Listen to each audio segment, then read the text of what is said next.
Uy!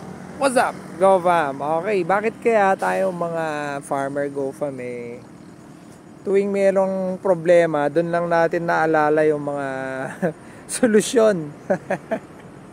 Tapos, pag natapos na naman, hindi naman natin ginagawa yung solusyon.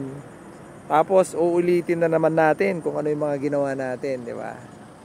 So, pag mababa ang presyo, isipin natin yung mga sisisihin natin yung gobyerno na naman, 'di ba? Pero pag natapos yung problema na yon, nakakalimutan na naman natin.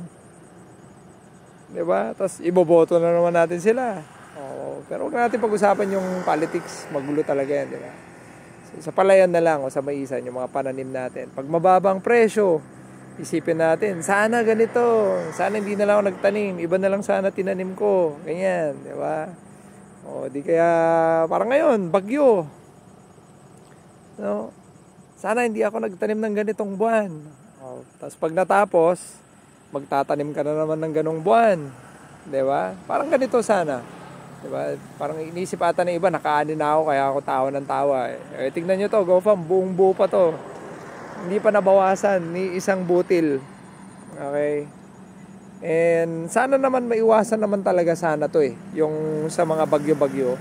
Kasi alam naman natin na kapag late June ka na nagtanim, yung chance or probability na daanan ng bagyo yung pananim mo ay mataas. Okay? Kaya nga, hindi ko rin maintindihan tong NIA natin. Tong ano yun, sa irigasyon natin, kung bakit gustong-gusto nila ng maglabas ng late ng June na. Pwede naman sana kung nakapagtanim tayo ng Mayo, more or less halos tapos na sana ang ani natin, GoFam. 'Di ba? So, yun, 'di ba? So, yan, actually maganda rin naman nagkakaroon tayo ng mga problema kasi naiisip natin yung mga solusyon. Pero yun nga lang, sana yung mga solusyon hindi natin nakakalimutan. Tsaka ginagawa natin ng paraan talaga.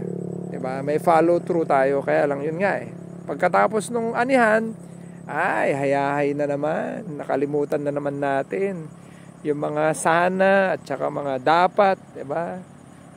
Yung mga varieties na sana ginamit na lang natin, mga abono, nutrient management natin, yung sanang pagpapatubig natin, 'di ba? Naging sana na lang. Kaya lang, pagkatapos doon, nakabenta ka na, okay ka na, nakalimutan mo na naman. So, kailangan natin mag-take note, GoFam, para ma-improve natin sa susunod. Yun, diba? Para at least, yung mga problema natin na paulit-ulit, lalo na sa pagtatanim, paunti na lang ng paunti, nasosolusyonan natin. Okay? So, ayan na, ito na yung ating pananim, GoFam. Siguro, tansya ko to, mga 2 weeks pa bago natin anihin. Buti na lang yung bagyo hindi magla-landfall, pero yun lang for sure meron pa ring epekto yun, GoFam. So pray lang tayo, and sana nakaanin na rin kayo. Ako wala pa dito pa nakatayo pa diba? Sana tuloy-tuloy silang nakatayo. Wala pa namang humiga. Okay, wag kayong higa.